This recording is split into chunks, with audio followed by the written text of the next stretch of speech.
Kamakailan lamang sina Phil at saka Dom Kwok, co-founders po ng Web3 platform ng ECA, ay nagbahagi po ng ideya kung paano pwedeng si XRP ay baguhin ang paraan ng access sa global wealth. Ayon sa kanila, may plano silang i-enable ang tokenization at borrowing system kung saan pwede nang magamit ang XRP holdings bilang collateral para makakuha ng liquidity nang hindi po kinakailangang ibenta ang tokens. Ito ay isang malaking hakbang para sa mga ordinaryong investors na gustong gamitin ang parehong strategies na matagal nang ginagamit ng mga mayayaman. Kaya yan po ang siyang ating pag-uusapan sa video na ito at simulan po natin sa ating unang katanungan kung ano po ba ang ibig sabihin ng tokenization sa konteksto ni XRP. Ipinaliwanag po ng Kwok Brothers na ang tokenization ay proseso kung saan ang real-world assets tulad po ng real estate, art, o stocks ay ginagawa na pong blockchain-based tokens. Para kay XRP, ibig pong sabihin nito ay pwede nang i-convert ang kanyang holdings sa isang form na pwedeng gamitin bilang collateral para po sa borrowing o iba pang mga financial transactions. Ayon po kay Phil Koch, ito ay bullish para sa crypto dahil parang sinasabi na ang liquidity ay pwede mong i-unlock nang hindi kinakailangang i-liquidate ang asset.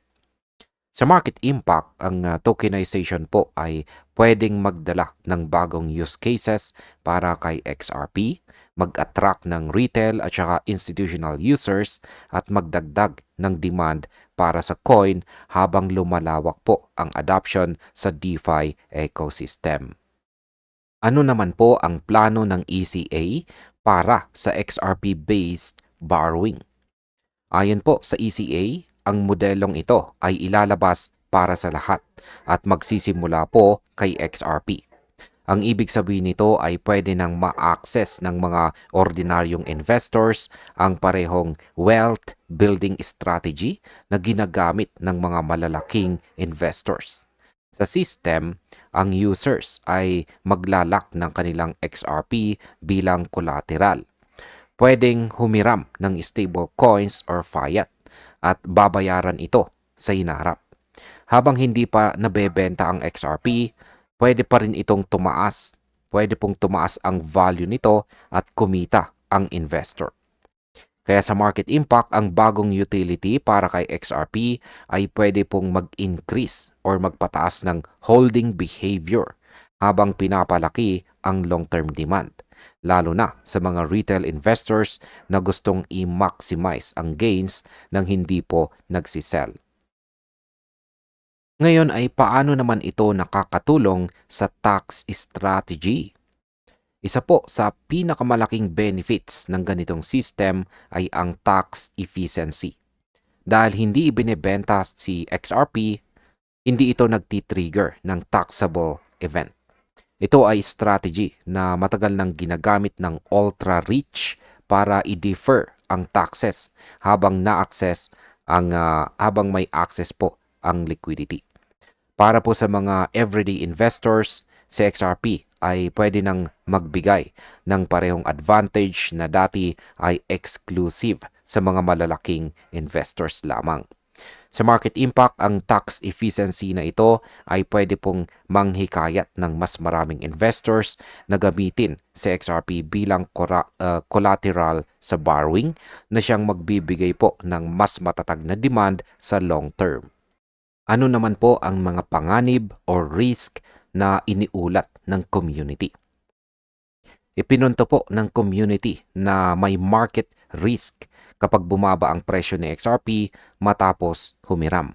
Posibleng ma-liquidate po ang collateral kung walang dagdag na assets. Sinabi ni Dom na sa future borrowing systems, pwede itong i-customize para sa margin of safety. Pwedeng mag-borrow or manghiram ng mas maliit para maiwasan po ang liquidation risk na mahalaga para sa conservative investors.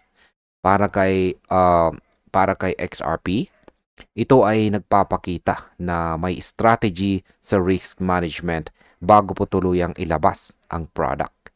Sa market impact, ang risk management features ay magbibigay po ng confidence sa mga users na magpo-promote ng adoption habang pinapababa ang panic selling behavior. Paano naman po lumalawak ang role ni XRP sa DeFi? Ang bagong borrowing system ay kaakibat ng mas malaking plano ni XRP sa DeFi at saka tokenization. Ang Ripple ay aktibong nag-develop ng tokenization at saka real-world asset initiatives na layong gawing sa XRP ang bridge currency para sa global liquidity.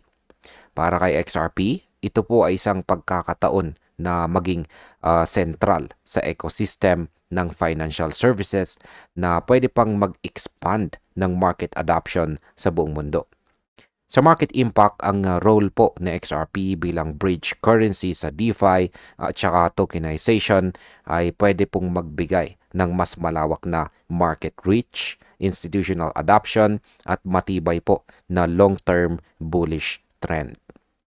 Ano naman po ang projections ng analyst? Ayon po kay Analyst Brad Kimes, pwedeng umabot sa XRP sa mga presyong $10.40 sa taong 2026, $54.20 sa taong 2029, at $189 pagsapit ng taong 2033.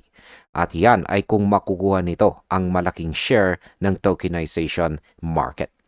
Bagamat speculative pa ang mga estimates, ipinapakita po nito ang potensyal na XRP sa long term, lalo na kung matagumpay ang adoption sa borrowing at DeFi use cases. Para po sa atin bilang mga traders at investors, ito po ay nagbibigay ng isang vision ng posibleng upside kung makapture or makuha po ni XRP ang value sa market.